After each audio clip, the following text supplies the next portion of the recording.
ശോഭയേറും സ്വർപ്പുരിയിൻ തീരമതിൽ ചേർത്തിടുന്നു.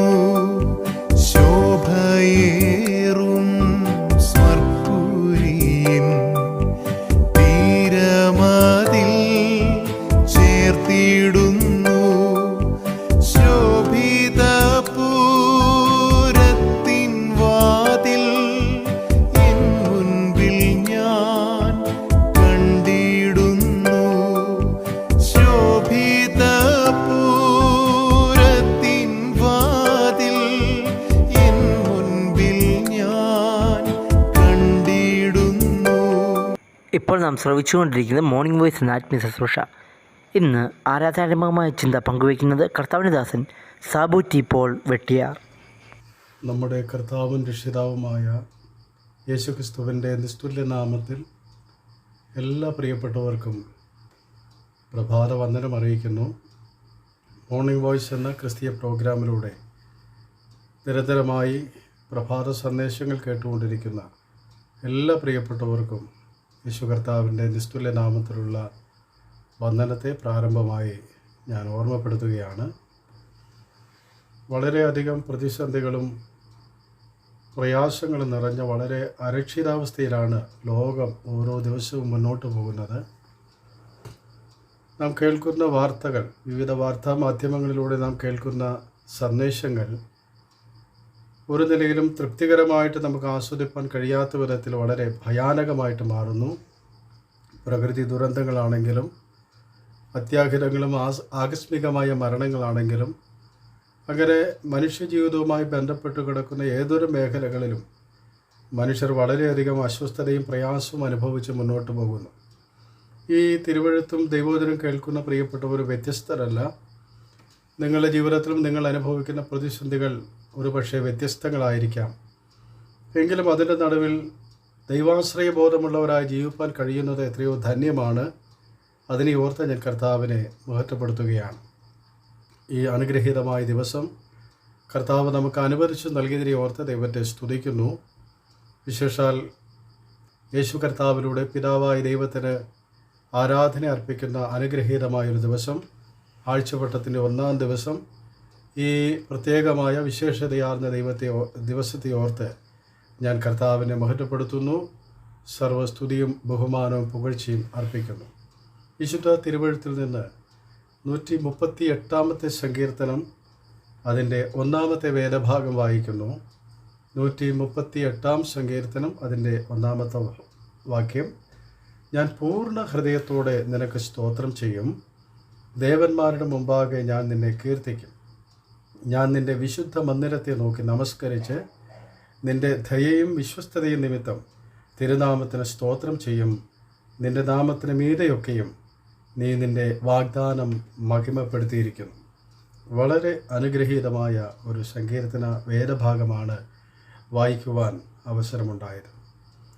സങ്കീർത്തന വേദഭാഗങ്ങൾ തുല്യമറ്റ പ്രാധാന്യം അതിന് ഉണ്ടായിരിക്കുന്നതിൻ്റെ കാരണം ജീവിതത്തിൻ്റെ വളരെ പരിപുരത്ത ജീവിതാനുഭവങ്ങളിൽ നിന്ന് അടർത്തിയെടുത്ത ജീവിതാനുഭവങ്ങൾ ഉള്ള ജീവൻ തുടിക്കുന്ന വാക്കുകളാണ് സങ്കീർത്തന ഭാഗങ്ങളിൽ വിശേഷാൽ രേഖപ്പെടുത്തിയിട്ടുള്ളത്. ദൈവവചനം ജീവനുള്ള വചനമാണ്. അവിടെ വായിക്കുമ്പോൾ മനുഷ്യജീവിതവുമായി ഏറ്റവും അധികം ബന്ധപ്പെട്ട് കിടക്കുന്ന, ഏറ്റവും അധികം സ്വാധീനം ചെലുത്തുന്ന അനുഗ്രഹീതമായ വചനങ്ങൾ തിരുവഴുത്തിൽ ധാരാളമായി കാണുവാൻ കഴിയുന്നുണ്ട്. അതിൽ വിശേഷതയാർന്ന് നമുക്ക് മനസ്സിലാക്കാൻ കഴിയുന്നത് സങ്കീർത്തന വേദഭാഗങ്ങളാണ്. അതുകൊണ്ട് തന്നെയാണ് മിക്കവാറും നമ്മുടെ ജീവിത പ്രതിസന്ധികളുടെ നടുവിലും ഇത്തരം പ്രശ്നങ്ങളെ നമ്മൾ അഭിമുഖീകരിക്കുമ്പോൾ സങ്കീർത്തന വേദഭാഗങ്ങൾ വായിച്ച് ധ്യാനിക്കുവാൻ കാരണമായി തീരുന്നത്. ഈ സങ്കീർത്തന വേദഭാഗത്തിലെ 3 പ്രത്യേകമായ വിഷയങ്ങൾ ആരാധനയോടുള്ള ബന്ധത്തിൽ പറഞ്ഞ് അവസാനിപ്പിക്കുവാനാണ് ഞാൻ താല്പര്യപ്പെടുന്നത്. ഒന്ന്, 3-ാമത്തെ വാക്യത്തിൽ നാം വായിക്കുന്നത്: ഞാൻ വിളിച്ച് അപേക്ഷിച്ച നാളിൽ നീ എനിക്ക് ഉത്തരമരുളി, എൻ്റെ ഉള്ളിൽ ബലം നൽകി എന്നെ ധൈര്യപ്പെടുത്തിയിരിക്കുന്നു. ശ്രേഷ്ഠമായ ഒരു വേദഭാഗം. പൂർണ്ണ ഹൃദയത്തോടെ സ്തോത്രം ചെയ്യുന്ന ദാവീദിൻ്റെ ജീവിതാനുഭവങ്ങളിൽ ഒന്നാമത് കർത്താവിന് സ്തോത്രം ചെയ്യുവാൻ പ്രേരകമായിട്ട് മാറുന്നത് 3-ാം വാക്യമാണ്. അവിടെ നമ്മൾ വായിക്കുന്നത്, ഞാൻ വിളിച്ചപേക്ഷിച്ച നാളിൽ ഉത്തരമരളി. അർത്ഥാൽ എൻ്റെ ഉള്ളിൽ ബലം നൽകിയെന്ന് നാം വായിക്കുന്നിടത്ത് നിശ്ചയമായും നമുക്ക് മനസ്സിലാക്കാൻ കഴിയുന്ന ഒരു പ്രധാനപ്പെട്ട വിഷയം, തൻ്റെ ഏറ്റവും വിഷമകരമായ പ്രതിസന്ധിയിൽ കർത്താവ് തൻ്റെ നിലവിളി കേട്ടു എന്നുള്ളതാണ്. പ്രിയമുള്ളവരെ, തൻ്റെ ഏറ്റവും വിഷമകരമായിട്ടുള്ള പ്രതിസന്ധിയുടെ നടുവിൽ, ജീവിതത്തിൽ വളരെയധികം പ്രതിസന്ധികളുടെയും ജീവിത പ്രശ്നങ്ങളുടെയും പ്രാരാബ്ദങ്ങളുടെ നടുവിലൊക്കെ നമ്മൾ കടന്നു പോകുമ്പോൾ നമ്മൾ എന്തു ചെയ്യണമെന്നുള്ളതിനെക്കുറിച്ച് ആകുലരായിട്ട് മാറുമ്പോൾ ഈ തിരുവെഴുത്ത് നമുക്ക് ധാരാളം ധൈര്യം നൽകുന്നുണ്ട്.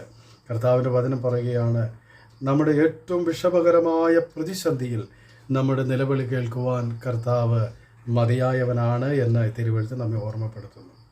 രണ്ടാമത് നമുക്ക് കാണാൻ കഴിയുന്നത് വാക്യം 6-ലാണ്. 6-ാം വാക്യം വായിക്കുമ്പോൾ, യഹോവ ഉന്നതനെങ്കിലും താഴ്മയുള്ളവനെ കടാക്ഷിക്കുന്നു, ഗർവിയെയോ അവൻ ദൂരത്ത് നിന്ന് അറിയുന്നു. ഒന്ന്, ഏറ്റവും വിഷമകരമായ പ്രതിസന്ധിയിൽ ഞാൻ നിനക്ക് സ്തോത്രം ചെയ്യും. രണ്ടാമത്, എൻ്റെ ഏറ്റവും ദരിദ്രമായിട്ടുള്ള എൻ്റെ പൂർവ്വ സ്ഥിതിയിൽ അതിനെ ഓർത്തുകൊണ്ട് ഞാൻ കർത്താവിൻ്റെ മഹത്വം കരയറ്റും. അവിടെ നമ്മൾ വായിച്ചത് അങ്ങനെയാണല്ലോ, യഹോവ ഉന്നതനെങ്കിലും താഴ്മയുള്ളവനെ കടാക്ഷിക്കുന്ന, ദൂരത്തായിരിക്കുന്നവനെ അറിയുന്നൊരു ദൈവമുണ്ട്. പ്രിയമുള്ളവരെ, ഈ പ്രഭാതത്തിൽ ജീവിതത്തിൻ്റെ ഏതെങ്കിലും ഒരു കോണിൽ ആരും അറിയാതെ, ഒരുപക്ഷെ പലരാലും അവഗണിക്കപ്പെട്ട്, പ്രതീക്ഷകളുണ്ടെങ്കിലും പരിഗണനയില്ലാതെ അസ്വസ്ഥരായിരിക്കുന്ന മനസ്സിൻ്റെ നടുവിൽ അവിടുന്ന് ഏറ്റവും സാന്നിധ്യം നമുക്ക് നൽകുന്നൊരു കർത്താവാണ്.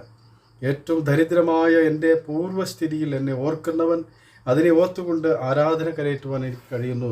അത് ഏറ്റവും ധന്യമായ ഒന്നാണ്. അതിനെ ഓർത്ത് ദൈവത്തെ സ്തുതിക്കുന്നു.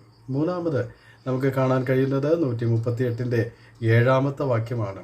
ഞാൻ കഷ്ടതയുടെ നടുവിൽ നടന്നാലും നീ എന്നെ ജീവിപ്പിക്കും, എൻ്റെ ശത്രുക്കളുടെ ക്രോധത്തിന് നേരെ നീ കൈനീട്ടും, നിൻ്റെ വലം കൈ എന്നെ രക്ഷിക്കും. എന്താണ് മൂന്നാമത് അവിടെ നമുക്ക് കാണാൻ കഴിയുന്നത്? എൻ്റെ ഏറ്റവും വേദനയാർന്ന എൻ്റെ തകർച്ചയിൽ ഞാൻ കർത്താവിനെ സ്തുതിക്കും.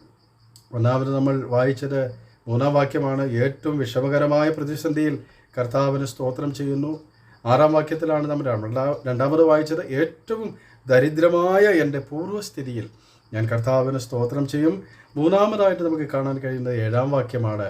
അവിടെ വായിക്കുന്നത്, ഏറ്റവും വേദനയാർന്ന എൻ്റെ തകർച്ചയിൽ ഞാൻ പൂർണ്ണ ഹൃദയത്തോടെ യഹോവയെ സ്തുതിക്കും.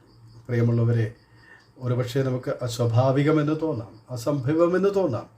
എന്നാൽ അതിൻ്റെ നടുവിൽ ദൈവാശ്രയബോധമുള്ള ഒരാൾക്ക് തൻ്റെ ജീവിതത്തിൻ്റെ ഏത് വിഷമകരമായ പ്രതിസന്ധിയിലും, തൻ്റെ ഏറ്റവും ദരിദ്രമായ പൂർവ്വസ്ഥിതിയിലും, തൻ്റെ ഏറ്റവും വേദനയാർന്ന തകർച്ചയിലും കർത്താവിന് മഹത്വം കരയറ്റുവാൻ കഴിയും എന്നുള്ളത് എത്രയോ ശ്രേഷ്ഠമായ കാര്യമാണ്. അതിൻ്റെ കാരണം എൻ്റെ നിലവിളി കേൾക്കുന്ന, എന്നെ മുറ്റുമറിയുന്ന, എന്നെ സഹായിക്കുന്ന, എൻ്റെ അരികിലിരിക്കുന്നൊരു കർത്താവ് എനിക്കുണ്ട് എന്നുള്ളത് തന്നെയാണ് അതിൻ്റെ കാരണം. ഈ പ്രതിസന്ധികളുടെ നടുവിൽ എന്തൊക്കെ ചെയ്യും? സ്തോത്രം ചെയ്യും, കീർത്തിക്കും, നമസ്കരിക്കും, കർത്താവിനെ പാടും. പ്രിയമുള്ളവരെ, ഇന്ന് ഈ പ്രഭാതത്തിൽ നമ്മെ ഈ അനുഗ്രഹീതമായ സ്ഥാനത്ത് കൊണ്ടുവന്ന് രക്ഷയുടെ വലിയ മഹത്വം വെളിപ്പെടുത്തി അത് നമുക്ക് അവകാശമാക്കി നൽകിയ കർത്താവിനെ നമുക്ക് ആരാധിക്കാം. എന്നാൽ ഒരു കാര്യം നമ്മൾ വാസ്തവമായി ഓർത്തിരിക്കണം, നമ്മുടെ നിലവിളി കേൾക്കുന്ന, നമ്മെ മുറ്റുമറിയുന്ന, നമ്മുടെ അരികിലിരിക്കുന്ന, സ്വാതന്ത്ര്യം നൽകുന്ന, നമ്മെ ആർദ്രതയോടെ പുണരുന്നൊരു കർത്താവ് നമുക്കുണ്ട്. ഗൊൽഗോഥാ മലമുകളിലേക്ക് നോക്കുമ്പോൾ അവിടെ നിലവിളിച്ചിട്ടും മറുപടി ലഭിക്കാത്ത പുത്രൻ തമ്പുരാനെ നമുക്ക് കാണാൻ കഴിയുന്നുണ്ട്. 22-ാം സങ്കീർത്തനം, എൻ്റെ ദൈവമേ, എൻ്റെ ദൈവമേ, നീയും എന്നെ കൈവിട്ടതെന്ത്? മാനവജാതിയുടെ പാപപരിഹാരത്തിന് വേണ്ടി ജീവൻ ബലിയർപ്പിച്ച്, ജീവനെ വെച്ചുകൊടുത്ത്, ദൈവസന്നിധാനത്തിൽ മാനവജാതിയുടെ നീതീകരണത്തിന് വേണ്ടി ഒരു സമ്പൂർണ്ണ യാഗമായി തീർത്ത യേശു കർത്താവിൻ്റെ നിലവിളി ശ്രദ്ധിക്കാത്ത കർത്താവ്, പിതാവായ ദൈവം എൻ്റെ നിലവിളി കേട്ടു, എന്നെ സ്നേഹിച്ചു, എന്നെ വീണ്ടെടുത്തു. സ്വന്തം പുത്രനെ ആദരിയാതെ നമുക്ക് വേണ്ടി തൻ്റെ സ്നേഹം വെളുത്തിയ ഈ നിരുപമ സ്നേഹത്തിൻ്റെ മുൻപാകെ നമുക്ക് നമ്രശ്വരസ്കരായി അടുത്ത് എന്ന് സാഷ്ടാംഗ പ്രണമിക്കാം. ഈ തിരുവെഴുത്തുകളാൽ കർത്താവ് നമ്മെ ധന്യരാക്കട്ടെ. ദൈവനാമം മാത്രം മഹത്വമെടുക്കുമാറാകട്ടെ. ആമേൻ.